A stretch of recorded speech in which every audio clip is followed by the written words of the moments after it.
এটা হচ্ছে মানিকগঞ্জের স্থানীয় একটা জাত। আমার জাতটা মূলত মানিকগঞ্জ থেকে সংগ্রহ করা। আমরা বিভিন্ন কৃষি গ্রুপ আছি, সেই গ্রুপ থেকে গ্রুপের ভাইদের মাধ্যমে থেকে তাদের রিকমেন্ডেশনে জাতটা আমি সংগ্রহ করেছি এবং আলহামদুলিল্লাহ জাতটা নিয়ে আমি খুবই সন্তুষ্ট। কারণ আপনারা পেঁপের হার মানে ফলন তো দেখছেনই, এবং পেঁপের রোগবালাইয়ের কথা যদি আমরা বলি, আমরা জানি যে পেঁপেতে ইয়েলো মোজাইক একটা রোগ হয় এবং পেঁপে ঠিক মতন আপনার মানে ফুল থেকে ফলে রূপান্তরিত হয় না। আমার বাগানে আপনি যে কয়টা গাছ আলহামদুলিল্লাহ দেখছেন, প্রত্যেকটা গাছের পাতাই সবুজ সতেজ।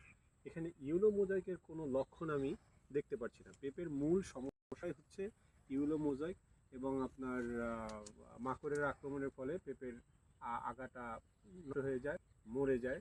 কিন্তু এই ধরনের কোনো সমস্যা আমি দেখছি না।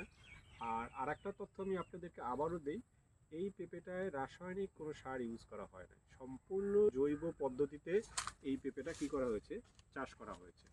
তো শুধুমাত্র জৈব পদ্ধতিতে চাষ করেও যে ভালো ফল পাওয়া যায়, সেটার বাস্তব প্রমাণ হচ্ছে আমার এই পেঁপে বাগান আর কি।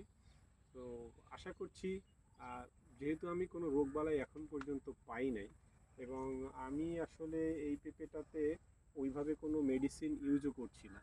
আপনি একটু যদি লক্ষ্য করেন, এখানে আমার ড্রাগনের একটা বাগান আছে। এই ড্রাগনের বাগানে টাইম টু টাইম আমাকে হয়তো বা দেখা যাচ্ছে যে কোনো ছত্রাকনাশক ইউজ করতে হয়। এই ছত্রাকনাশকটাই দেখা যাচ্ছে যে বাতাসে উড়ে যতটুকু তার ইতে লাগে, এই পর্যন্তই হচ্ছে তার ইনসেকটিসাইড বা পেস্টিসাইড ইউজ যেটা বলেন সেই। আমি স্পেশালি এটাতে ওইভাবে কোনো ওষুধও ইউজ করি না। লংজিভিটি কেমন?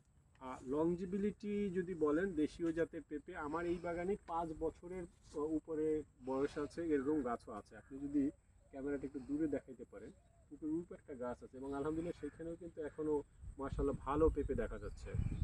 সো কিন্তু বাণিজ্যিকভাবে যদি আমি চাষ করি, তাহলে দেখা যাচ্ছে ওইটা থেকে পেঁপে হারভেস্ট করা একটু ঝামেলা হয়। যার জন্য আমরা বাণিজ্যিকভাবে চাষ করতে গেলে আসলে 5 বছর আমার গাছ থাকবে, কিন্তু আমি ওই ফল সংগ্রহ করতে যে আমার লেবার কস্টটা কি হয়ে যাবে, বেশি হয়ে যাবে, সেইটা না করতে চাচ্ছি। সেই জন্য আমরা 2 থেকে 3 বছর তো অনায়াসে আমরা এটা কি করতে পারবো, কন্টিনিউ করতে পারবো, যতক্ষণ পর্যন্ত আমাদের হাতের নাগালে থাকবে। যখনই আপনার হাতের নাগালে বাইরে থাকবে, তখনই দেখা যাবে যে পেঁপে সময় মতন আমি হারভেস্ট করতে পারছি না, পেঁপে পেকে যাচ্ছে, পাখিতে খেয়ে যাচ্ছে। এই জটিলতার জন্য আমি আসলে আপনাদেরকে পরামর্শ দেবো যে 2 থেকে 3 বছর আপনারা অনায়াসে ফল নিতে পারবেন। এরপরেও যদি কেউ নিতে চান, নিতে পারবেন, কারণ এটা দেশি, কোনো হাইব্রিড না যে 1 বছর পরই আপনার গাছটা কি হয়ে যাচ্ছে, নষ্ট হয়ে যাচ্ছে, বিষয়টা সেরকমের না।